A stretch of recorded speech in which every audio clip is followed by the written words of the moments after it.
Welcome everyone, join us today as we pay tribute to Robin Gibb, the soulful voice and creative force behind the legendary Bee Gees, who left an unforgettable mark on music history. So let's dive in. Robin Hugh Gibb, born on the 22nd of December 1949 in Douglas, Isle of Man. He was zodiac sign Capricorn. Born to Barbara and Hugh Gibb, with his father a drummer and bandleader and his mother a singer, Robin Gibb entered the world alongside his twin brother Maurice, born 35 minutes later. The Gibb family also included a sister, Leslie Evans, and two other brothers, Barry and Andy. Originally from Manchester, England, the family returned there in 1955 after a stint abroad. Influenced by their father, Robin and his siblings discovered a passion for music early, honing their signature close harmonies. Their first performances, at ages 9 and 6, took place in the acoustically rich toilets of John Lewis. This shared musical bond helped the Gibb brothers rise above their modest beginnings.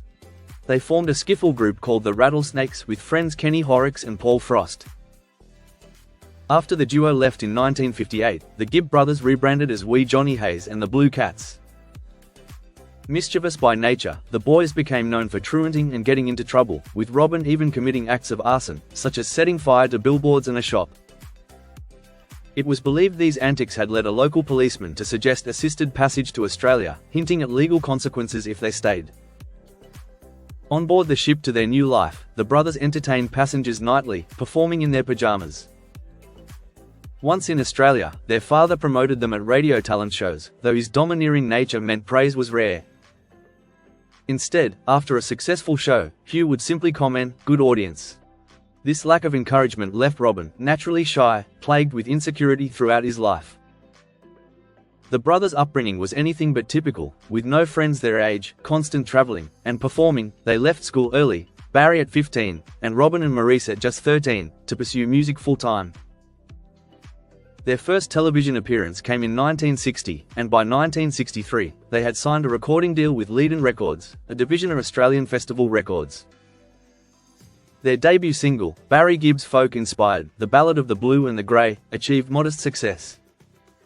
However, their first real breakthrough arrived in 1965 with Wine and Women, a moody pop track featuring Robin on lead vocals. Released in September, it climbed to number 19 on the Australian charts, marking their first significant hit. Around this period, the brothers began experimenting with drugs, with Barry recalling purchasing liquid methadone, an amphetamine now illegal, from chemists to cope with their demanding performance schedule. In 1966, the Bee Gees hit number 5 on the Australian charts with Spicks and Specks, their biggest success yet. Their fortunes improved dramatically in 1967 when they returned to England and signed with producer and manager Robert Stigwood, setting the stage for their international breakthrough. The Bee Gees' first single under Robert Stigwood, New York Mining Disaster 1941, became a major international success, reaching the top 20 in the US, UK, and Australia.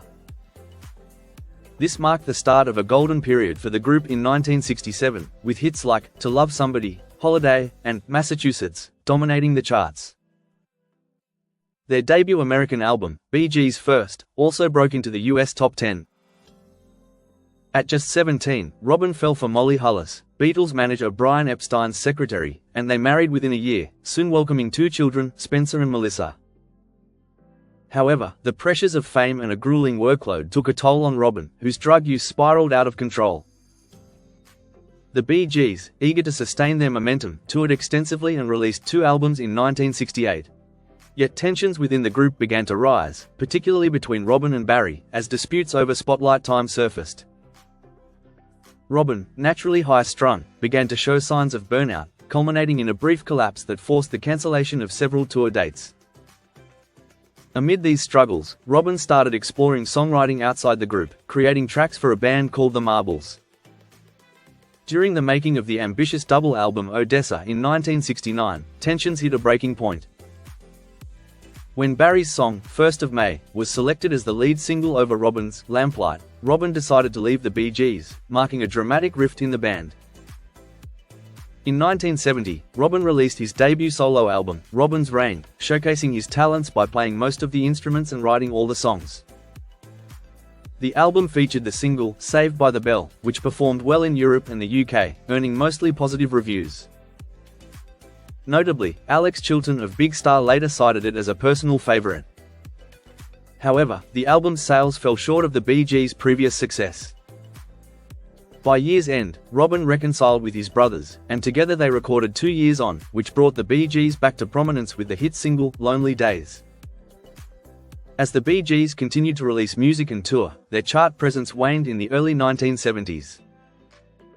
In 1975, they pivoted to an R&B, funk, and disco-inspired sound with the album Main Course, where Barry's falsetto took center stage while Robin and Maurice provided harmonies and songwriting. This new direction revitalized their career, producing hits like Jive Talkin' and Nights on Broadway. Their momentum continued with 1976's Children of the World and the record-breaking Saturday Night Fever soundtrack in 1977, which sold 15 million copies in the US alone. Despite his contributions to its songwriting, Robin did not perform any lead vocals on the album, a bittersweet aspect of their massive success. At the height of the Bee Gees' fame in 1977, Robin's personal life unraveled when his wife Molly announced their marriage was over. The separation was bitter, and Robin did not see their children for 4 years. In 1979, the Bee Gees released Spirits Having Flown, which was commercially successful but signaled a saturation point for their music. By 1981, their album Living Eyes was a commercial disappointment, leading the group to take a hiatus. During this period, Robin focused on solo projects, exploring his own creative avenues. In 1980, at a low point in his life, Robin met Dweena, with whom he shared a birthday and a love of history. Robin described their open relationship as love at first sight and even speculated that they might have known each other in a past life. Their son Robin John was born a year after Robin's divorce from Molly, though his birth wasn't publicly announced until he was nearly 1. That same year, Robin co-wrote several tracks with Barry for Barbra Streisand's hit album Guilty and co-produced Sunrise for soul singer Jimmy Ruffin. In 1983, he released his first solo album in over a decade, How Old Are You?, a moody pop collection. Relishing his creative independence, he followed up with 2 more solo albums, Secret Agent in 1984, and Walls Have Eyes in 1985, before reuniting with the Bee Gees to record the 1987 album ESP. While their US chart dominance had waned, the Bee Gees remained popular in Europe and the UK, with Robin continuing as their signature ballad vocalist and a key member of their songwriting team. During his marriage to Dweena, Robin's younger brother Andy stayed with him at their Oxfordshire home as he grappled with the fallout from a failed marriage, a declining career, and cocaine addiction. Tragically, Andy passed away at their home on March 10, 1988 of myocarditis, at just 30 years old, a loss that profoundly affected Robin. In 1997, the Bee Gees received long overdue recognition in the United States with their induction into the Rock and Roll Hall of Fame. That same year, they released the album Still Waters. Their 2001 album, This Is Where I Came In, would tragically become their final project as a group. The Bee Gees faced a devastating loss in 2003 when Maurice, the group's extrovert and peacemaker, passed away on January 12 after complications from a twisted bowel. Robin was deeply shaken by his twin's death, struggling for months to come to terms with the loss. Maurice's passing came just weeks before Robin released his solo album Magnet, which was overshadowed by the tragedy within the family. With the Bee Gees no longer active, Robin embarked on a solo career, performing across Europe, Russia, Asia, and the UK. In 2006, he reunited with Barry for 2 charity events and released a holiday album, My Favorite Christmas Carols, which included a tribute to Maurice titled Mother of Love. On November 4, 2008, Robin welcomed his 4th child, Snow Evelyn Robin Juliet Gibb, born from an 8-year affair with his housekeeper, Claire Yang. In 2011, Robin collaborated with his son, Robin John, on Titanic Requiem, a classical composition marking the centennial of the Titanic's sinking. The piece premiered in April 2012, performed by the Royal Philharmonic Orchestra and RSVP Voices at London's Central Hall, becoming one of Robin's final major works. In November 2011, Robin was diagnosed with colorectal cancer. Though he initially responded well to treatment, the disease began to progress rapidly in the following months. In April 2012, Robin contracted pneumonia and fell into a coma, though he briefly regained consciousness later that month. Tragically, he passed away on May 20, 2012, in a London hospital at the age of 62. While early reports cited cancer as the cause of death, his son Robin John revealed that the cancer had gone into remission, and the actual cause was kidney failure. Robin's funeral took place on June 8, 2012, and he was laid to rest at the Church of St. Mary the Virgin, near his home in Thame, Oxfordshire. 2 years later, his final solo album, 50 St. Catherine's Drive, was released posthumously in September 2014.